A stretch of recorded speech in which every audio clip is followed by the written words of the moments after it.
ഉദ്ഘാടന വേദിയിലെ അധ്യക്ഷൻ കേരള വിദ്യാഭ്യാസവും തൊഴിൽ വകുപ്പ് മന്ത്രി ബഹു വി ശിവൻകുട്ടി അവരുടെ, അതുപോലെ തന്നെ ഓൺലൈനായി ശ്രീ പിണറായി വിജയൻ അവരുടെ, ആ ഓൺലൈൻ ചടങ്ങിന് സമാന്തരമായി നമ്മളിവിടെ സംഘടിപ്പിച്ച ചടങ്ങിൽ പങ്കെടുത്തുകൊണ്ടിരിക്കുന്ന നമ്മുടെ പ്രിയങ്കരനായ മണ്ണാർക്കാടിലെ MLA അഡ്വക്കേറ്റ് ഷംസുദ്ദീൻ അവരുടെ, അതുപോലെ തന്നെ കോട്ടപ്പാടം പഞ്ചായത്ത് പ്രസിഡന്റ് ജസീന, അതുപോലെ തന്നെ കോട്ടപ്പാടം പഞ്ചായത്ത് വൈസ് പ്രസിഡന്റ് ശ്രീ ശശികുമാർ തുടങ്ങിയ വിശിഷ്ട വ്യക്തികളെ, അതുപോലെ തന്നെ ജനപ്രതിനിധികളെ, നല്ലവരായ നാട്ടുകാരെ എത്തിക്കൊണ്ട് നമ്മുടെ വിദ്യാലയത്തിലെ കിഫ്ബിയുടെ 3.9 കോടി രൂപയുടെ ഒരു ബിൽഡിംഗ് ഇവിടെ പണിയാൻ പോവുകയാണ്. അതിൻ്റെ ശിലാസ്ഥാപനമാണ് ഇന്ന് ഓൺലൈനായി നടക്കുന്നത്. അതിന് ശിലാഫലകം അനാച്ഛാദനം ചെയ്യുന്നത് മണ്ണാർക്കാട് MLA അഡ്വക്കേറ്റ് ഷംസുദ്ദീൻ അവറുകളാണ്. അപ്പോൾ ഈ ചടങ്ങ് നമ്മുടെ സ്കൂളിലെ സ്ഥലപരിമിതി വലിയൊരു പ്രശ്നമാണ്. നമ്മൾ 1500ഓളം കുട്ടികൾ പഠിക്കുന്ന കുട്ടികളെ ഇവിടെ ഗ്രൗണ്ടിലേക്ക് വിടാൻ പറ്റില്ല. 52, 53 കുട്ടികൾ പഠിക്കുന്നത്. അങ്ങനെ ഓരോ ക്ലാസ്സിലും വീർപ്പുകൂട്ടിയിട്ടാണ് കുട്ടികൾ പഠിക്കുന്നത്. ആ സമയത്താണ് ആ ബിൽഡിംഗിൽ ഉണ്ടായിരുന്ന 4 ക്ലാസ്സിലെ കുട്ടികളെ വേറെ കുഴപ്പമൊന്നുമില്ല. അപ്പോൾ എന്താണ്, ഒരു വർഷം മുഴുവൻ ശ്വാസം മുട്ടാണ്. ഇതേപോലെ നമ്മുടെ ഈ ബിൽഡിങ്ങിന് മേന്മകൾ പറയുമ്പോൾ തന്നെ മഴക്കാലം മുഴുവൻ ശബ്ദവും വേനൽക്കാലം മുഴുവൻ ചൂടുമായിരിക്കും. അപ്പം നമ്മുടെ പിഞ്ചു കുട്ടികളെ ഈ ചൂടിൽ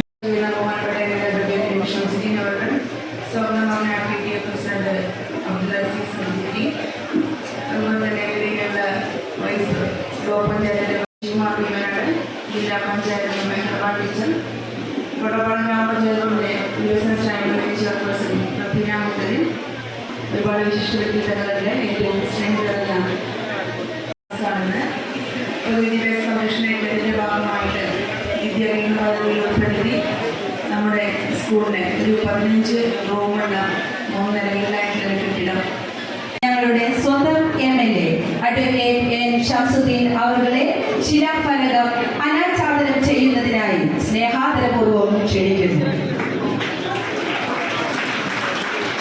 നിറഞ്ഞ കൈയടികളുണ്ടാവട്ടെ. ഭീമനാട്ടുകാരുടെ ഒരു വലിയ സ്വപ്നമാണ് ഈ അസുലഭ നിമിഷത്തിൽ പൂവണിയുന്നത്.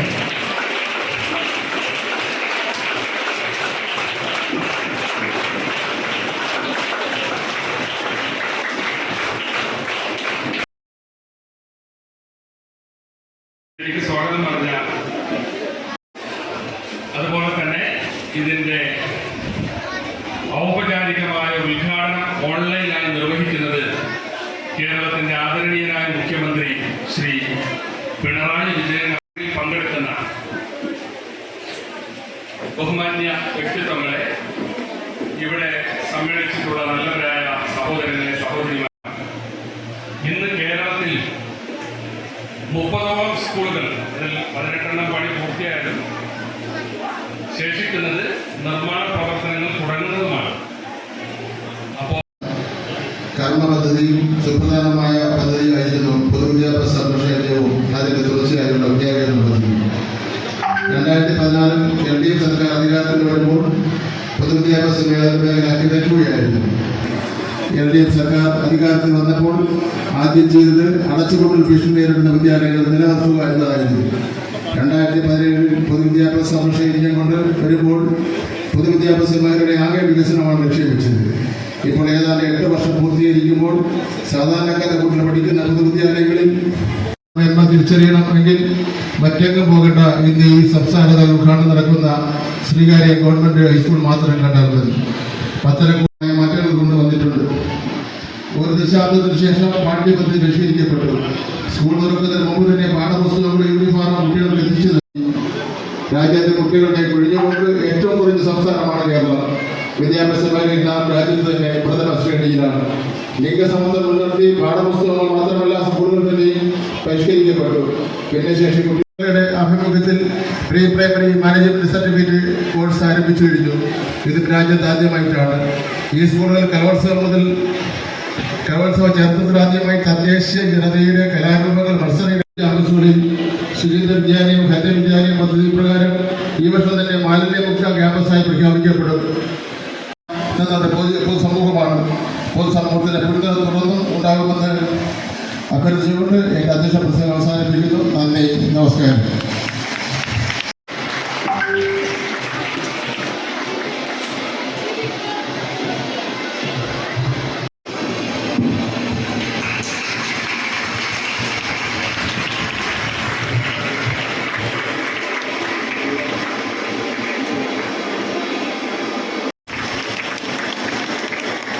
ക്ഷണിക്കുന്നു.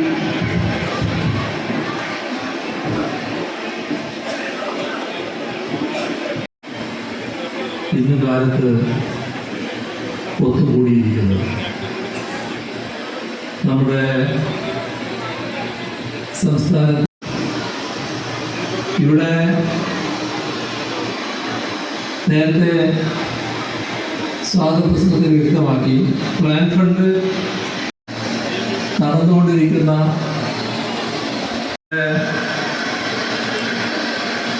സംസ്ഥാനത്തെ പൊതുവിദ്യാഭ്യാസ മേഖല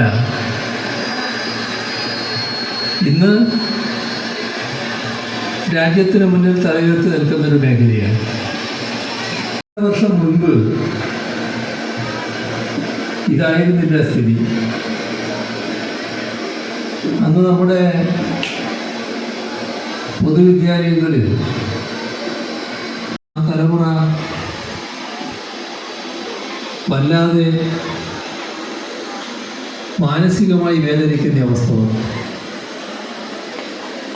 എല്ലാവരും പൊതുവിദ്യാഭ്യാസം തകർന്നു പോവുകയാണ് എന്ന അവസ്ഥ. വിദ്യാഭ്യാസം രാജ്യത്തുള്ളതല്ലേ എന്ന് ഞാൻ ചോദിച്ചേക്കാം. പക്ഷെ രാജ്യത്ത്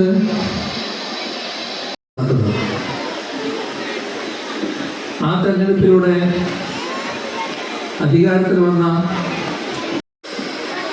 ധാരാളം സ്കൂളുകൾ വിധിക്കുന്ന നിലയുണ്ടായി. അതിന്റെ തുടർച്ചയായി വന്ന ഒട്ടേറെ മാറ്റങ്ങളുണ്ട്. എന്തുകൊണ്ടാണ് ആ ചിന്ത വരുന്നത്? ഇപ്പോ പൊതുവിദ്യാലയങ്ങളാണ് ശക്തമായി നിൽക്കുന്നത്.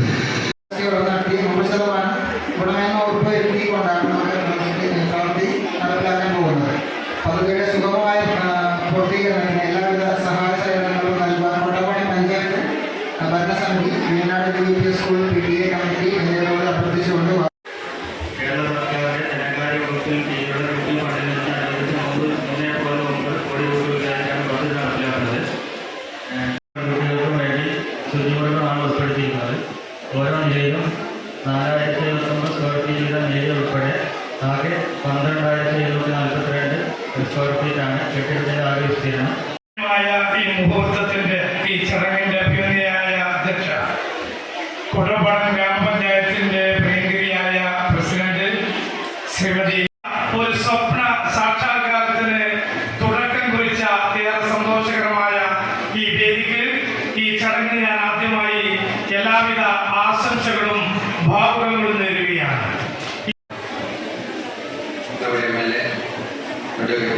സംസ്കൃതി സാർ, അതുപോലെ തന്നെ ഇതിൻ്റെ അധ്യക്ഷ പദം അലങ്കരിച്ച കോട്ടാപ്പാറ പഞ്ചായത്തിൻ്റെ പ്രസിഡന്റ് ശ്രീമതി ജസീനാക്കര,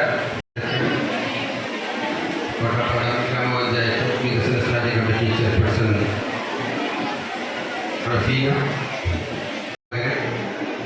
വിദ്യാർത്ഥികളെ, പ്രിയപ്പെട്ട നാട്ടുകാരെ, നമ്മുടെ സ്കൂളിലെ ഏറ്റവും വലിയ സംരംഭമായ പുതിയ കെട്ടിട നിർമ്മാണ ഉദ്ഘാടനമാണ് ഇന്ന് മുഖ്യമന്ത്രി ഓൺലൈനിലൂടെ നിർവഹിച്ചത്.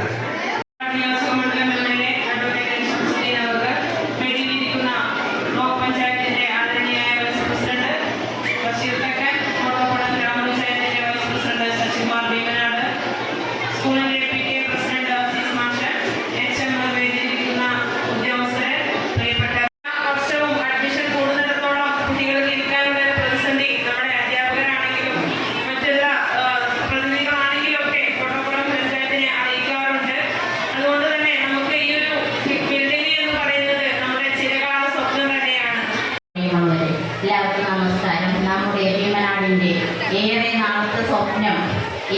സ്കൂളിലേക്ക് പൂവണിയാനുള്ള ഒരു തുടക്കം കുറിക്കുകയാണ്.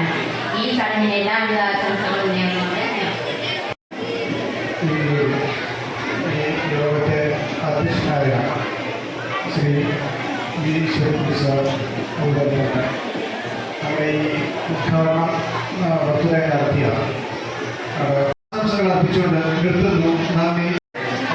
വലിയൊരു സ്വപ്നമാണ് സ്കൂളിൻ്റെ ഈ കോമ്പൗണ്ടിലെ ഏറ്റവും വലിയ ബിൽഡിംഗ് ആയിട്ട് വരാൻ പോകുന്നതാണ് നമ്മുടെ ഈ പദ്ധതി. അപ്പോൾ അതുകൊണ്ട് നമ്മുടെ അതിൻ്റെ ഭാഗമായിട്ടാണ് എല്ലാവരും ഇവിടെ ഒരുമിച്ച് കൂടിയത്. അപ്പോൾ അതുകൊണ്ട് നമ്മുടെ PTO LPTO എന്നുള്ള എല്ലാവരും പറഞ്ഞു തന്നെയാണ് എനിക്ക് പറയാനുള്ളത്. ഞാനൊരു 11 മണിക്ക് ഫോൺ വിചാരിച്ച് വന്നതാണ്. പക്ഷേ എന്നെ സംബന്ധിച്ച് ഈ സ്റ്റേജിൽ കയറുന്ന സമയത്ത് അതിന് മുൻപ് PTAയിൽ കുറച്ച് കാലം ഉണ്ടായിരുന്നു. ആ സമയത്തൊക്കെ നമ്മുടെ വിദ്യാർത്ഥികൾ അനുഭവിക്കുന്ന പ്രയാസങ്ങൾ, ഒപ്പം അധ്യാപകരും രക്ഷിതാക്കളും അനുഭവിക്കുന്ന സ്വന്തമായി മകനെ കൊണ്ട് AEO മുതൽ സ്കൂളിൻ്റെ പുതിയ കെട്ടിടത്തിൻ്റെ ശിലാസ്ഥാപനത്തിന് പൂർവ്വ വിദ്യാർത്ഥികളുടെ എല്ലാവിധ ആശംസകളും ലഭിക്കേണ്ട അക്ഷരാഭ്യാസം അത് നൽകാൻ PTAയും അധ്യാപകരും തയ്യാറാകണമെന്ന് പൂർവ്വ വിദ്യാർത്ഥികളുടെ പേരിൽ അഭ്യർത്ഥിച്ചുകൊണ്ട് എല്ലാവിധ ആശംസകളും ഈ ചടങ്ങിൽ അർപ്പിച്ചുകൊണ്ട് കുട്ടികളുടെ പ്രതിനിധി എന്ന പേരിൽ ഈ ചടങ്ങിനെ ആശംസകൾ അർപ്പിക്കുന്നു. വിദ്യാർത്ഥികളെ, രക്ഷിതാക്കളെ, വേദിയിരിക്കുന്ന വിശിഷ്ടാതിഥികളെ, വലിയ ഒരു സ്വപ്നം സാക്ഷാത്കരിക്കാൻ പോകുന്ന ഈ വേളയിൽ വായിക്കാനും സൗകര്യമുണ്ടാവുക എന്നുള്ള നമ്മുടെ സ്വപ്നം സാക്ഷാത്കരിക്കാൻ പോവുകയാണ്. അതിന് നമ്മുടെ സ്കൂളിൻ്റെ എല്ലാ നന്മയും ഉദ്ദേശിച്ചുകൊണ്ടുള്ള പ്രവർത്തനങ്ങൾക്ക് നമ്മുടെ ഒരു വലിയ സ്വപ്നം ദിവസത്തിൽ ഇതിൻ്റെ ഔദ്യോഗികമായ ഇവിടെ നടത്തിയ ഈ പൊതുസമ്മേളനത്തിൻ്റെ അതിലുള്ള പങ്കെടുത്തവർക്കും മറ്റെല്ലാ സഹകരിച്ച എല്ലാവർക്കും നന്ദി രേഖപ്പെടുത്തുക എന്ന കർത്തവ്യമാണ് എന്നിലുള്ളത്.